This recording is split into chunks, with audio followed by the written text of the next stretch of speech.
Well, I think there are several trends that are affecting business and business education. The most obvious, and the one I'm sure that everybody is talking about, is globalization. And I think what people have overlooked is there's not only been a globalization in the product market, but there's now really a globalization in labor markets also. There really is a war for talent worldwide, in which the countries that are going to succeed are the countries that are best able to attract and maintain the most skilled and able workforce.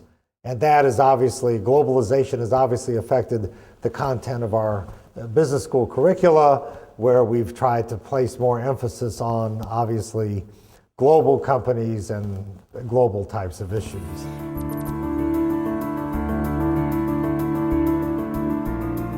Oh, well, it's an amazing, I think it's an amazing story. I think IESE is really very much a strong community, and you can feel that in a variety of different ways, and it's a very caring place.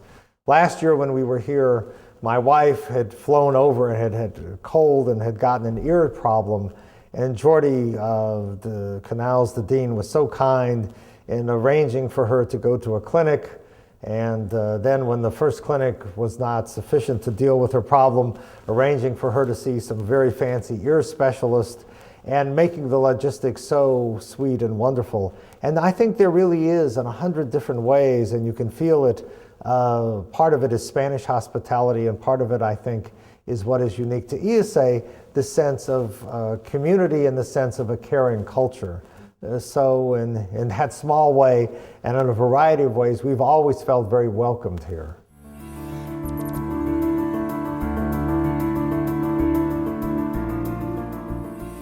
Well, I think if you look at most organizations and most business school programs, they focus either on some functional specialty like finance or marketing, or when they do take a perspective on general management, it's from the perspective of strategy.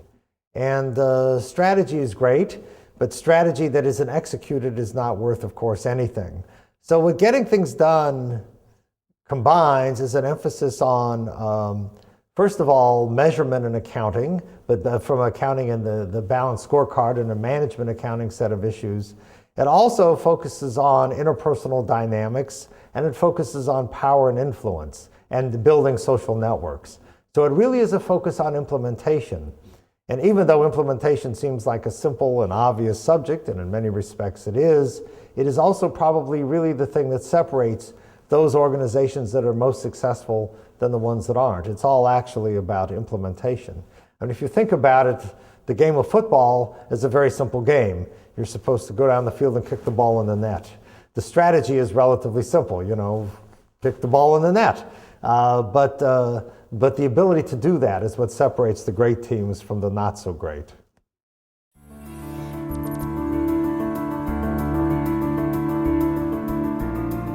My new book is called What Were They Thinking? Unconventional Wisdom About Management. And what inspired me to write it was really how many mistakes businesses make on a regular basis. Mistakes about how they manage their people and assumptions that they make that are really not justified at all. For example, I think most people believe that the best way to success is to cut wages, which will cut costs. But that isn't true. In many instances, the most profitable airlines in the world pay the highest.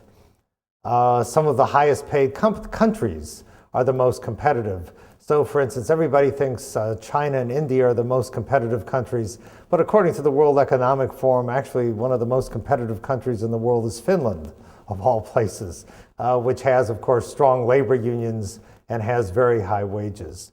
I think what many organizations fail to do is look at feedback effects. So if you pay people very little, you don't get very good quality people. If you cut people's wages, you basically decrease their motivation. If you have people make lots of decisions about their benefits, which they are now doing in the US, they have less time to spend on work. If you cut people's retirement benefits, which has also gone on in the United States, people can't afford to retire and so they won't.